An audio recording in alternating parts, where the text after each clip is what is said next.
So welcome, ladies and gentlemen. We do this every Tuesday. We do it every Thursday. It's from 5 until 5:45. We're getting ready for Kilimanjaro. As you all know, this is kicking off in the summer, and we're getting everybody ready. You remember when I gave some observations about a week ago, something like that.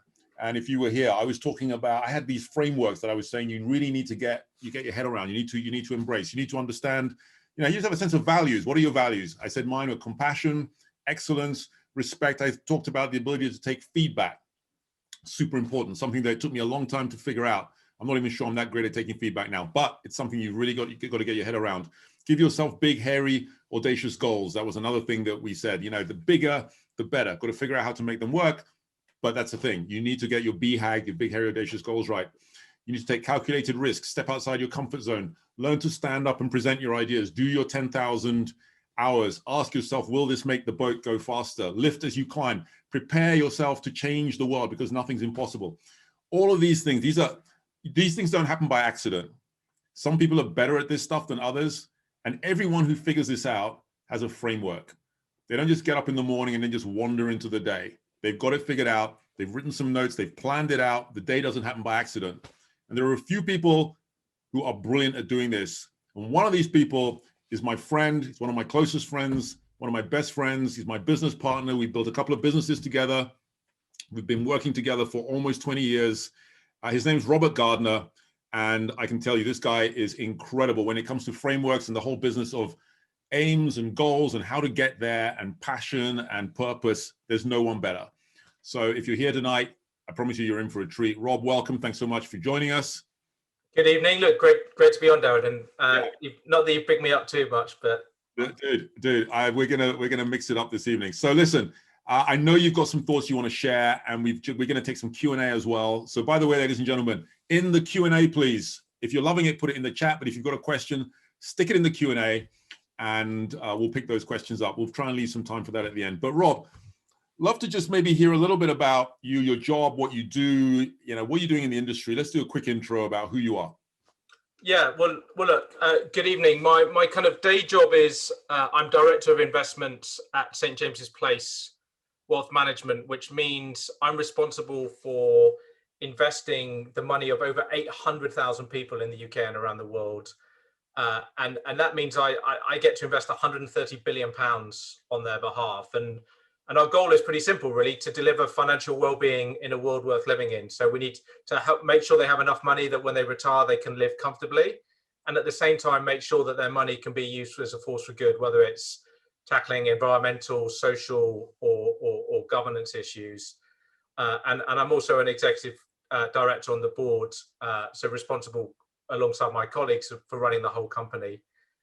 As you also mentioned, you and I are still sort of non-executive board directors on Reddington, the company we founded together nearly 15 years ago. And also we work together on Mallow Street. And in my spare time, I like to teach people about financial education. As you know, I've written a children's book called Save Your Acorns, and actually I love to do webinars teaching people of all ages the kind of magic of how to build financial resilience. Brilliant. Rob, thanks so much. And look, we haven't got a huge amount of time, so the clock's already started ticking, but let's just start at the beginning. Tell us a little bit about, because I want to get into your frameworks. I want to understand how you approach life, to do the business of living. And why don't we just roll it back? Maybe tell us about your first job. Tell us about how you got into maybe any learnings that you've got from the early part of your career. Yeah, look, one of the things I teach when it comes to financial resilience is earn it, keep it, and grow it. And I suppose, look, from a very young age, I was always trying to hustle, get a paper round. I remember when Sunday shopping started, getting a job in Bristol, getting a job working in a hotel, just always trying to get any work I could get, no matter what. I've done it all. I've put up marquees. I've had to sell Panda Pops, vending machines. I've worked in car garages. But one of my first sort of things that I really wanted to do, it's a bit cliche, but I used to love Top Gun, the movie. And so when I was about 16 or 17, I wanted to be Maverick. I wanted to fly fast jets. And so I applied for a flying scholarship in 1996. And I got invited to RAF Cranwell. And I had about 2-3 days of interviews and tests there. And at the end, I didn't get it. And the one good thing about it is that when you leave, you get an exit interview. And actually, one of the things I would recommend to anyone on this call is whether you're successful or unsuccessful, always ask for a debrief. And it's back to that feedback. And so this guy got me in a room and he sat me down and explained. He said, look, Rob, look, what you don't understand is when you said you like planes, you could say which planes you liked. But when I asked you what missile system do they have or name some RAF bases around the world, you said RAF Hong Kong. RAF Hong Kong isn't a base. Like, what are you doing? And I promise you, I've never made that mistake again. After that, every other job I've applied for, I have this mantra, which is prepare, practice, and perfect. And I literally spend hours researching and understanding the company that I'm trying to apply for, or the person that I'm meeting. So in a way, it was one of the best lessons I've ever had, which was I failed completely and spectacularly, but someone told me why, and I was able to kind of course correct. Rob, let's just dive into that a bit. Prepare, practice, perfect. Because you said that quite quickly, 3 words, all start with P, so easy to remember. But for you, what does that actually mean? Because a lot of people are saying, so what do I need to do before my internship? And how much prep is the right amount? What does practice look like? And perfect, that's an interesting idea as well. Can you just maybe unpack some of that for us?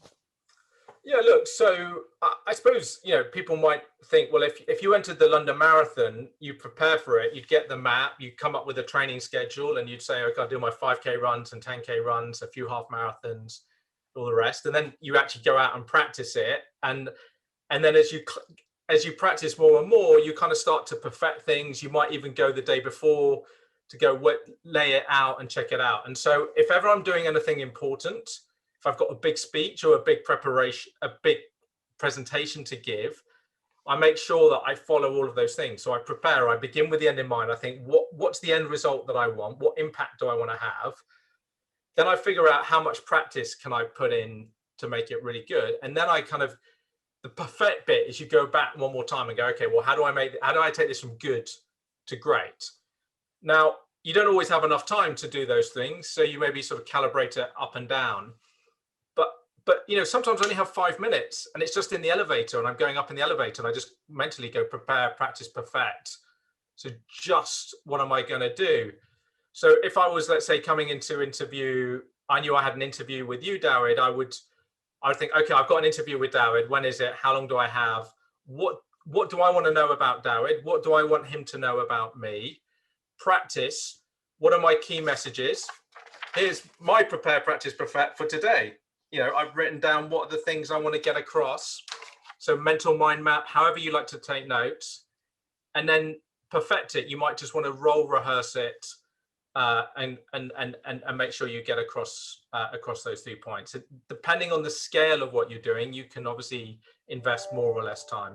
Yeah, brilliant. And so, Rob, let's just move forward a little bit, because I know one of your favorite mantras, you say it all the time, everyone who works around you knows this. When you were at Reddington, you would use this expression a lot, and you talk about beginning with the end in mind.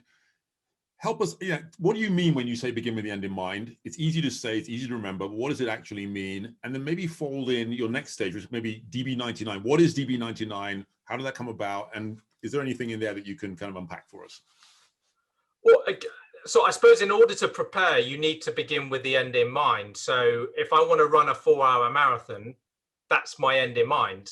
I want to run a 4-hour marathon. I might want to do 3.5 hours or 3 hours. So you go to the end point and then you work backwards. In the case of an internship, and I've seen this happen so many times, people arrive on an internship and I promise you 6 weeks, 8 weeks, 10 weeks, it disappears and it's over before it's even started. Beginning with the end in mind says, I've got 10 weeks, I've got 50 days, I'm in this division or this department, I'm working for Dawid, I'm working for Rob, the team. I want to meet these 5 people. I'm going to have a coffee or lunch every day with someone on the team. I'm going to take notes and remember them. I'm going to connect with them on LinkedIn. When I leave, I'm going to send them a message. I'm going to remember 3 things from that. I promise you the difference between person A and person B is night and day. So beginning with the end in mind comes from a book by Stephen Covey, which is the 7 Habits of Highly Effective People. So if you haven't read that book, read it. Or if you want to cheat, there's probably a 7-minute version on YouTube. So like minimum, just go on YouTube and watch that. And by the way, just as sort of credibility, the best chess players in the world use this. It's called backwardation. And Jeff Bezos, you may have heard of him. He kind of founded one of the most valuable companies in the world. He talks about backwardation all the time. And if he wants to launch any new product, Amazon Prime, one-click delivery, he does backwardation. He writes the press release first. I'm going to launch a new product that does this. And then he works backwards, or the team work backwards and go, how do we deliver that? I promise you, if you master begin with the end in mind and then put it into practice, it's game changing.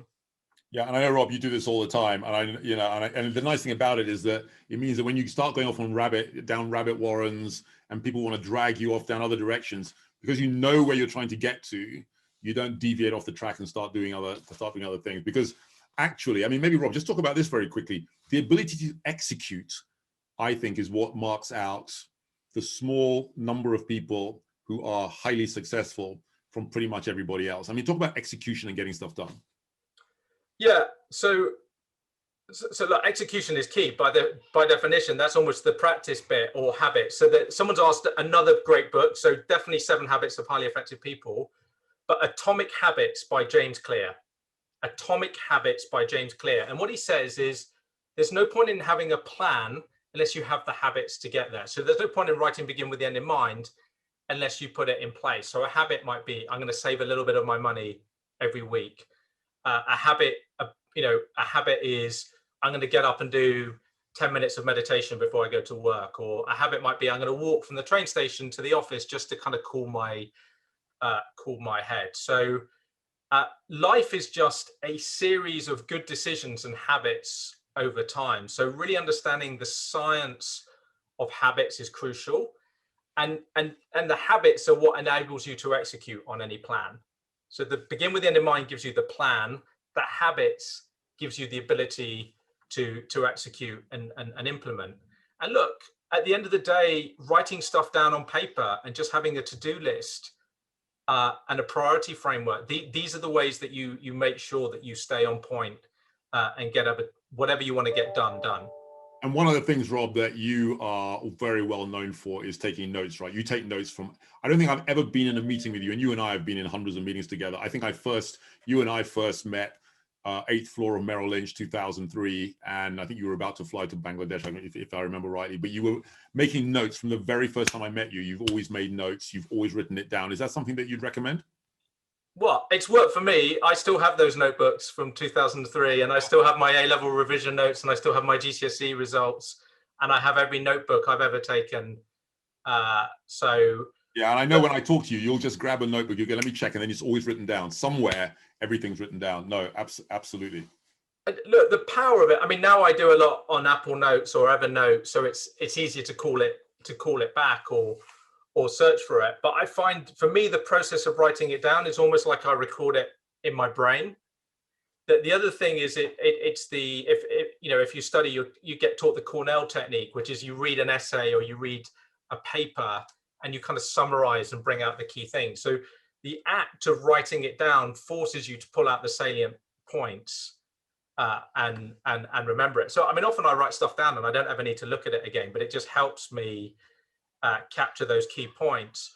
But by the way, again, let's say I got to meet you, David, in the first week, and then you tell me some things. If I've not written it down and don't remember it, let's say I then bump into the lift, and I can't remember, I don't have an opportunity to have a conversation with you. But if I remember, you're really into Formula One. Did you see the race? Oh, isn't it brilliant that Lewis did great? I instantly have a hook. If you remember, I've got 2 daughters, or I like tennis, you go, oh, did you watch the Australian Open? Wasn't it, what did you make of Djokovic? You have an in. So you may or may not bump into someone in the lift, but if you do, and you've squandered that opportunity, it's such a shame. So yeah, that's a great point, because what's interesting is the point that you're making, which is it's not just about writing down technical stuff that someone's telling you. It's actually all the extra latte, the bits here and there that you just go and jot down and you just, because you're going to forget, but in a month's time, you remember, that's interesting. They've got a couple of dogs. They live in Berkshire, whatever it is, right? Which I think you do a lot of that, right? Yeah, at the end of the day, I mean, one of the things we're going to talk about later is relationships matter. And I think, when I begin with the end in mind and think of some internship is, who do I want to meet? What do I want to learn from them? And what do I want them to know about me? And again, unless you do that, I mean, you and I were on a webinar this time last week, and it was with Jim Collins, and he was saying the difference between being interesting and being interested. Yeah. And I want to be interested in you, Darren. I almost want to become like Sherlock Holmes and learn about you, your life. What did you do? And if I can be interested in you and I can kind of capture that will, and if I can then build up that picture of all the people I'll meet on the internship, it's massive. So look, let me jump in now, and because what you're talking now about is social capital, right? And I'd love to take your thoughts on that, because you've got immense social capital, by which I mean you can pick up the phone to anyone from Mark Carney to pretty much anyone you want to, right? Literally, they're on your speed dial. How do you amass that? Someone who's starting out, you need social capital. Any thoughts around just top tips? Well, it takes time. So, I mean, you were going to talk about my DB99 group. My DB99 refers to Deutsche Bank 1999, which is when I did my first summer internship program. And we're still friends now. And we have a WhatsApp group, and we live in Singapore and Hong Kong and the US and Bali and London and Spain. And so we live all over the world. None of us work for Deutsche Bank, and we're still friends 22 years later, helping each other. Everything from when we're having kids, what buggy do you recommend, or do you use this or that, right the way through to, can you show me has anyone seen some good research on Bitcoin or GameStop, right? You guys were talking about GameStop when that whole piece kind of GameStop, when it all kicked off, 3 weeks ago, you guys were having a chat about that. Yeah, well, we were just chatting about the sell-off of Tesla and Bitcoin and S&P and all the rest. But the point is social capital is, who are people that you can go to and get answers to questions that you want, but you also need to be someone that gives value back, right? So it's a kind of a two-way thing that you can kind of share stuff. And it's almost like a Wikipedia, which is you'll recommend anything from a cool TV show or a cool soundtrack or vice versa. And it's this kind of idea of sharing knowledge and information. But trust as well, right? You guys have immense trust between each other, right? Which has been built up over 21 years now. Yeah, look, social capital, I get anywhere between 500 to 1,000 emails a day.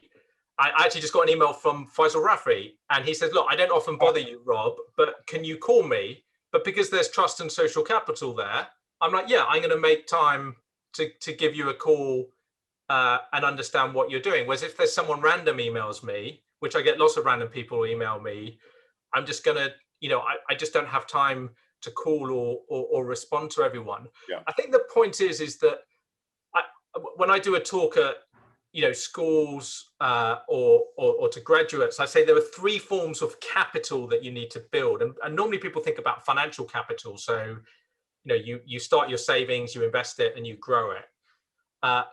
There's intellectual capital, and the mistake a lot of people make is they leave university or they start their job and they stop learning. And the point is, you need to be lifelong learning. You and I were literally spent 2-3 hours of our own personal free time learning last Wednesday, just because we want to get better. We want to learn how to build better businesses, to build businesses that are enduring and that have an incredible impact. So, you never stop learning. Last night I was reading about climate change and net zero and how do you different companies and how are they doing it. So never stop learning. It's persistent. The second thing is social capital, and it's not like a who kind of thing, because I suppose that implies some kind of elitism, but it's like, actually, the more people you know, and these things you need to nurture them. So starting relationships is quite easy, but building them and growing them so that when people reach out to them, that's hard. So for example, someone I used to work with when I joined at Deutsche Bank, he's a little bit older than me. So I was an intern, he was ahead. He reached out to me. He's now based in Singapore. He's on the board of the London School of Economics. He basically is in charge of most of CFA Asia. has asked me, can I do a podcast for him? And he just reached out to me. We haven't spoken in about 3-4 years, but that relationship is there, that you want to help each other out. And I suppose here's the crazy thing.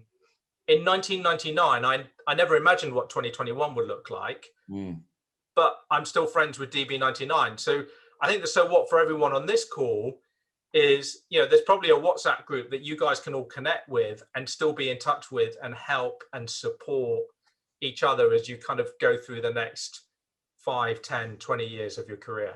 Yeah, and then you end up being BI21, right? Which is how the whole thing starts. Yeah, and I mean, Rob, one thing I know about you is that you really nurture your relationships, right? It doesn't just happen by accident. What are some of the ways that you do that? Because I know you remember people's birthdays. I know you know what they're interested in. I know that from experience, I know that you reach out with little gifts, little touches here and there. I mean, give us an example. What are some of the things? How do you think about relationships? Well, I think it goes back to that point about be interested rather than be interesting, and try and understand, I suppose, that you can have a relationship with anyone. So as you know, we had a client, it was the Aviva Staff Pension Scheme, a lady called Karen, and I mean, she must be 15, 20 years older than me, lives completely different life up in Scotland. But I kind of got to know her. She's passionate about outdoors. She hated coming down to London. It was just too busy and horrible. And I used to go out once a year and we'd go hiking together, and she'd take me on the most incredible walks out in the Perthshire countryside. I also know she's got a passion for bees and wildlife. So then when she'd come down to London, I'd take her to Kew Gardens. I happened to be, because I do some charity work, connected with someone at Kew Gardens. So he got me the private gardener, the head gardener for Kew Gardens, to give us a private tour for free, just because I knew him. And I suppose that's a good example, right? It's almost like a bee pollinating and just taking something here and then taking it there and taking it there. And then the other day I was reading a book and it was talking about the oldest living organisms, and it was talking about the oldest tree in the UK. And again, I knew that. And I just dropped her a text and say, hey, Karen, have you seen this? I thought you'd be interested. And so it doesn't have to be, it doesn't need to be, I need to buy you a drink or all the rest. It's actually the thoughtful thing that really matters. Yeah, you're totally right. In fact, it's funny you say that, but this idea of building relationships is powerful, because there comes a point in business when your clients become, well, they become your friends, but there's this trust that builds or doesn't build. But if it does build, it's insanely powerful. And so one of the biggest transactions that I ever worked on, we both worked on, Rob, you and I both worked on, as you know, there was a moment in that transaction where it almost didn't happen. And I always remember having a conversation with Paul, who was the guy that we were working with, and there was a moment in that transaction when, and this was going to be a game-changing transaction. In the end, it turned out to be incredibly powerful as a driver for change in the industry, but it almost didn't happen. And I remember we had a conversation, he and I, late one evening, and he just said, look, Dowd, this is a brand new transaction. I don't want to be a new type of transaction. I don't want to be the first guy to do this. What do you think? And I remember giving him my advice and saying, this was a smart thing for him to do. And there was a moment when he said, okay, I trust you. And he did it. And it was the right thing to do. But it was that moment when he looked into my eyes and he said, okay, I trust you. And that trust, like you say, it takes years to build and seconds to destroy, like everything, like trust in any relationship. So it's huge. Yeah, no, this is real gold dust, Rob. And I know your point about getting on a train, going to Perthshire, going hill walking. I mean, this is seriously intentional stuff. That's your point, right? Is that relationship building is intentional. Well, as you know, I've been in my new job 2 years, and I will go. There's one guy who I go and get the train up to Birmingham, because that's where he's based. That's Solihull, and go and spend time with him in his environment to get him. That just says a lot, right? It says I'm here and I want to kind of really want to get to know you and understand you. And then you nourish it, you top it up, because it's this show me, you know me. I love that. If you, I always think, someone for Christmas sent me a bottle of champagne. I just don't drink champagne. It's an expensive gift. And it basically showed me that person hadn't spent any time thinking about me, someone buys me one book, or actually someone bought me this cool thing where actually offset my carbon footprint for a year, I was like, wow, that's a brilliant gift. And it, by the way, it costs less than the bottle of champagne. So it's never how much, it's how thoughtful, it's how, and it can be as simple as a LinkedIn message or a WhatsApp message. And I saw this article and thought of you, or thought you might be interested. Rob, I want to get into Q&A because we've only got 15 minutes left. But before we do that, you see a lot of people who want to get into the industry. They write to you, they ask if they can come and see you. Getting into your diary is like, it's really hard because you're seriously busy, right? I mean, I know you start at 6 a.m, you finish late, and people come to see you. What are some of the mistakes? What does good and bad look like when someone walks into your office and just says, hi, Rob, I'll come for the meeting. Let's say it's a 45-minute, half an hour meeting. They finally got into your diary. What does good and bad look like? Yeah, look, and the challenge I have, I mean, we all only have 168 hours in the week, and so the time we have is very precious. And some people literally turn up, and they got into my diary, and they turn up and they're like, hey, let's have a conversation. There are others who turn up and they've done their research, they've followed me on LinkedIn, they've checked me out, they've gone on YouTube, they've read the stuff, they have like 5 questions they want to ask me. I promise you, I mean, I don't need, just saying it, it's obvious which one you want to be. I have a new boss, there's a new chair at SJP. If I get 15 minutes in the diary with him, I will prepare, I will practice, and I will perfect, and I'll put about 4 times the amount of time. So if I've got a 15-minute meeting with the chair, I'll prepare for an hour. If I have a 1-hour catch up with my boss, Andy Croft, I'll probably prepare 2 or 3 hours and really map out and go, what do I want to land with him? What are the key things? What's really on my mind? And I'll prepare, a week in advance, just so I've percolated and I've thought of it. And then I'll follow up with an email or follow up with a text message. And so I've seen both versions, and I promise you, you will do so much better if you do the prepared version and turn up interested with questions pre-prepared. And it's really obvious that those questions are based on due diligence, not just questions you've made up in the moment. Yeah, it's amazing. I find how many people spend a huge amount of time trying to get into your diary. When they finally show up, either they want, I don't know what they're looking for, but it certainly wasn't, like you say, there's going to be no prep, there's no real agenda, and it's kind of more of like a chat with their mates. And you're like, that probably wasn't the best use of your time. There's no point thinking about the questions you're going to ask when you're sitting down or when you suddenly get onto the Zoom, right?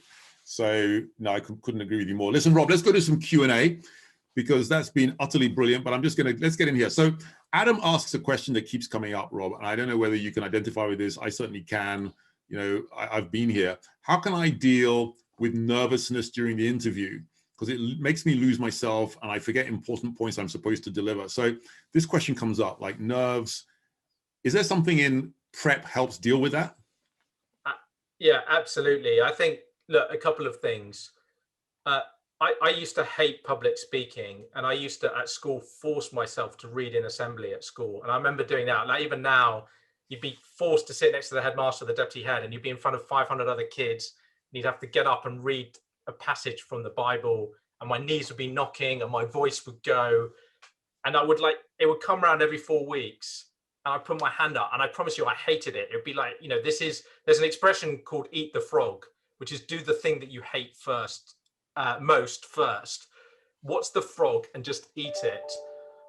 I get not nervous, but worried when I have to deal with like sensitive people issues and all the rest. And I'll role rehearse it. So practice it. I'll practice it with my wife. I might call you up, Dad, and say, I've got this situation. Can I do it? So I know it sounds odd, but interview with your friend, interview with your mum and dad, get an aunt or an uncle, call up someone and get them to interview. There's a sort of an expression in the army, which is sort of train hard, fight easy. Like, make it difficult. Get your friend to give you the toughest interview you've ever had, because it will make the interview itself feel will feel really easy and relaxed. And again, this will sound obvious, but breathing or just meditating for 5-10 minutes. So I've got the Calm app. If I've got an important meeting, I'll just listen to the Calm app for 5 minutes just before I go in to just get in the zone. There's this Navy SEALs breathing technique, which is breathe in for 4, or box breathing. If any of you guys do box breathing, I'm sure you all do, but it's this.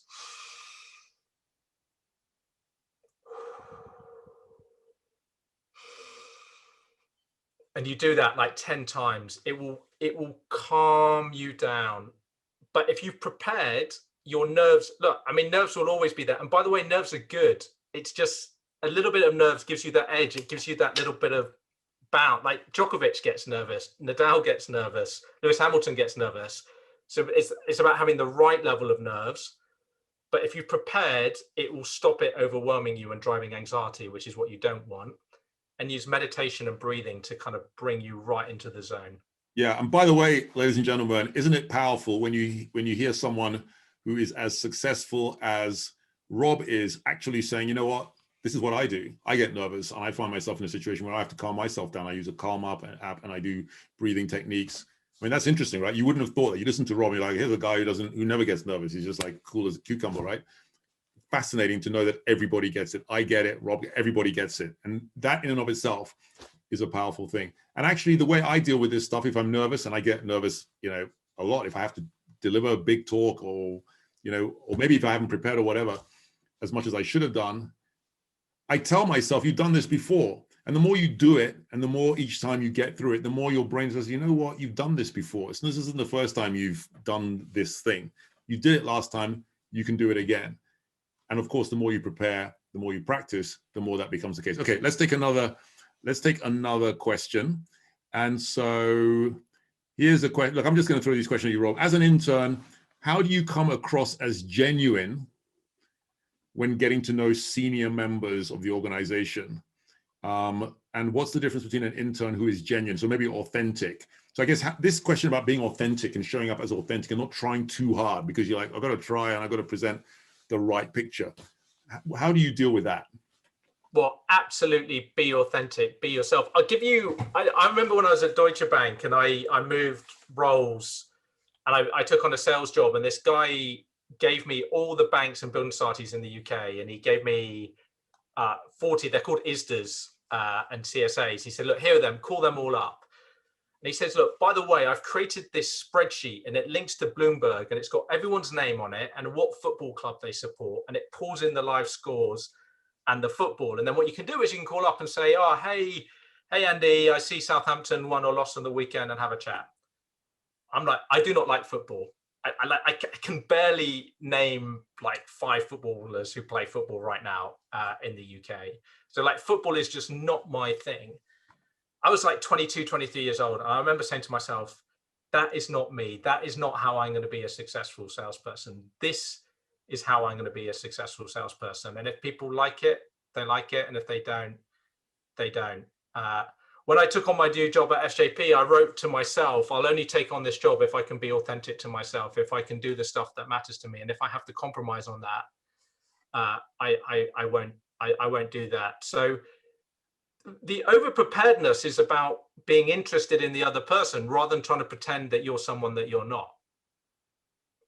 So I don't think you can be over-prepared to prepare for like an interview if I'm meeting you, Dawid.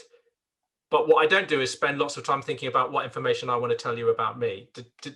Does that difference make sense? Yeah, absolutely. I mean, one of the questions that keeps coming up and people keep asking, and you can understand it, is I'm going to be meeting some pretty senior people. So Rob, you're a super senior guy. If you meet an intern, what do what does good look like to you in terms of being authentic, showing interest, not being overly confident or arrogant, but on the other hand, not being shy and getting that balance right when you're in the presence of senior and in your mind, great. What are you looking for when you meet someone like that? Well, I'll know how they are based on the team. So that normally my team will tell me you should meet so-and-so. They've just joined as an intern and they're brilliant. So don't try and impress in the moment. Impress every day with your colleagues around you.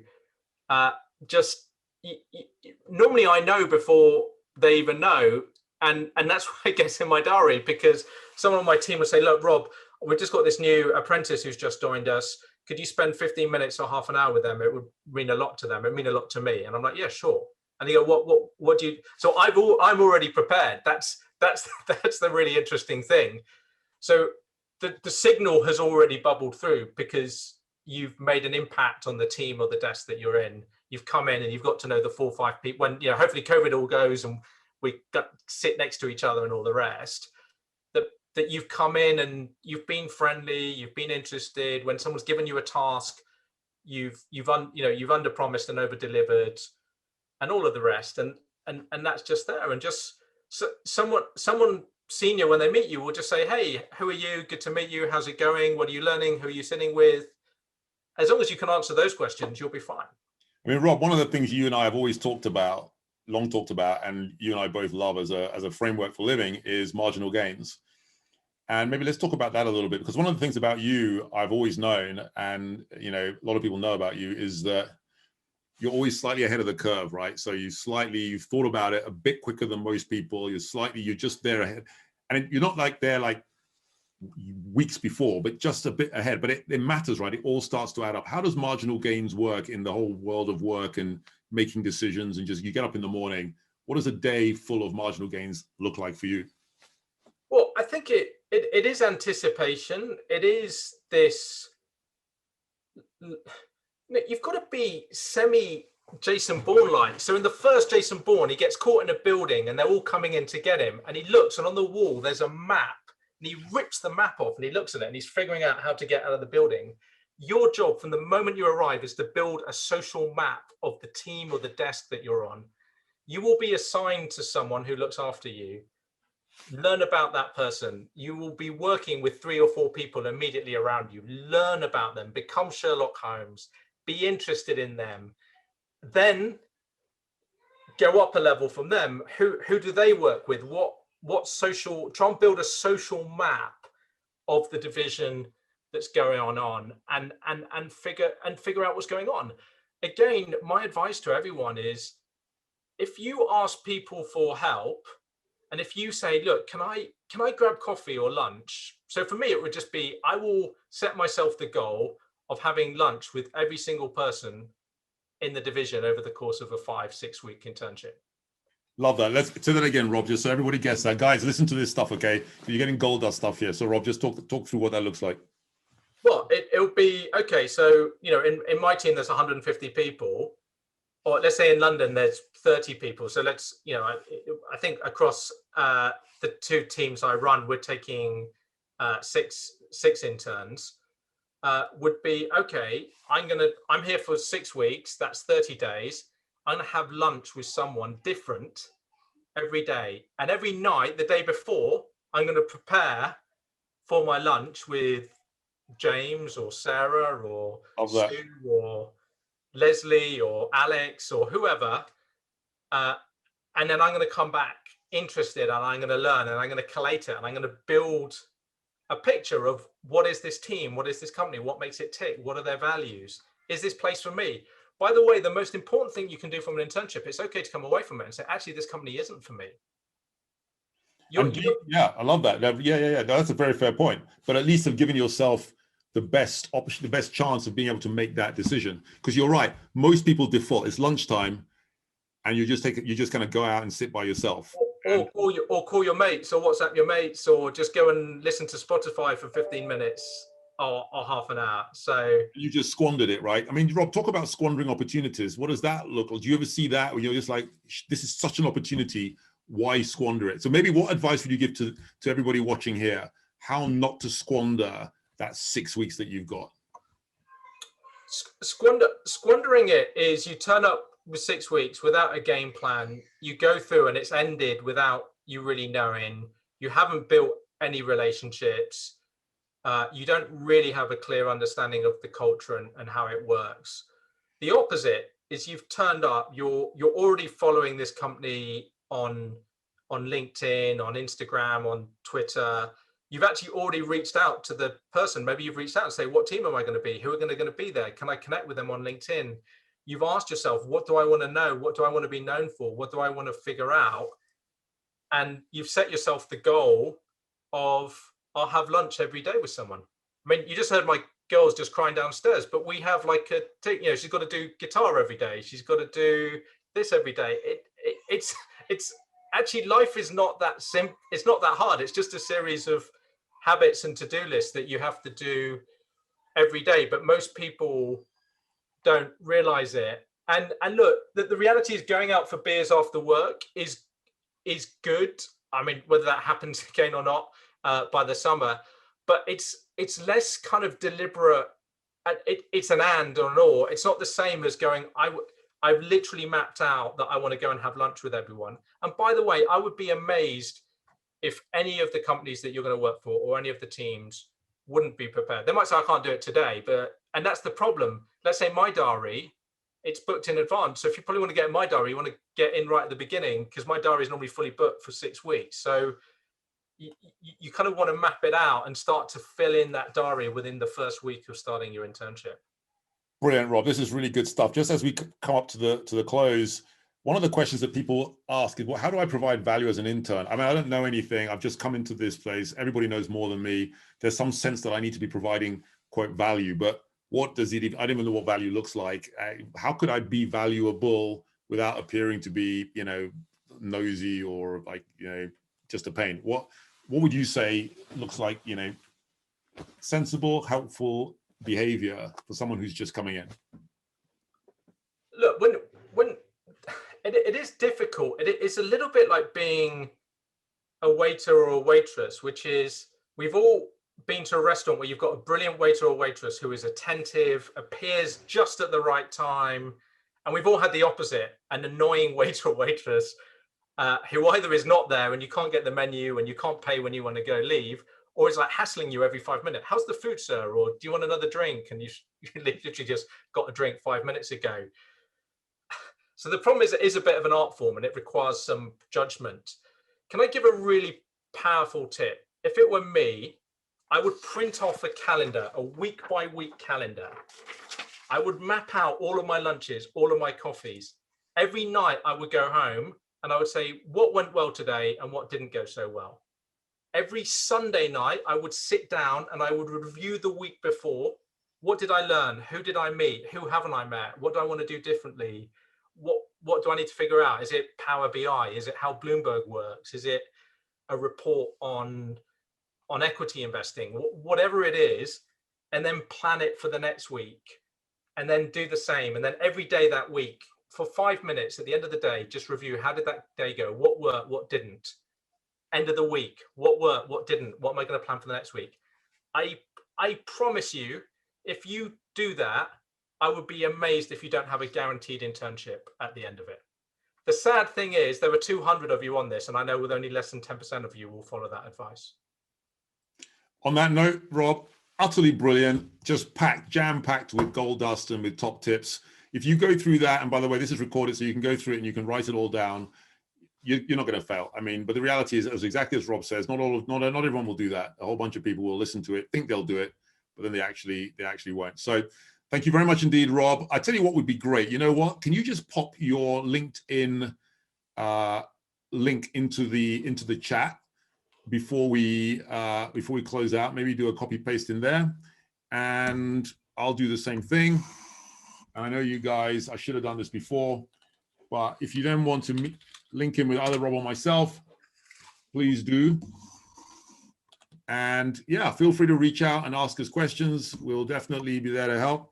But when you come prepared, right? Don't come and just, and by the way, don't take it all for granted. Just come and ask the right questions, and then we'd love to get involved. So I'm going to put this to everybody who's in here, attendees. There we go. Look, Rob, you're getting some great quotes here. Amazing. Thanks so much. So useful. You dropped some real gems. Thanks so much. Very insightful. I'll definitely use this. Thanks for your advice, Rob. So look, the crowd loves it. Rob, maybe we'll get you back again at some point, because this has been super, super useful. I know we've only got 45 minutes, but I know you're busy and you need to go and help your daughter play guitar. So many thanks, Rob. It means a lot. Take care. Take care. Good luck, everyone. Thank you.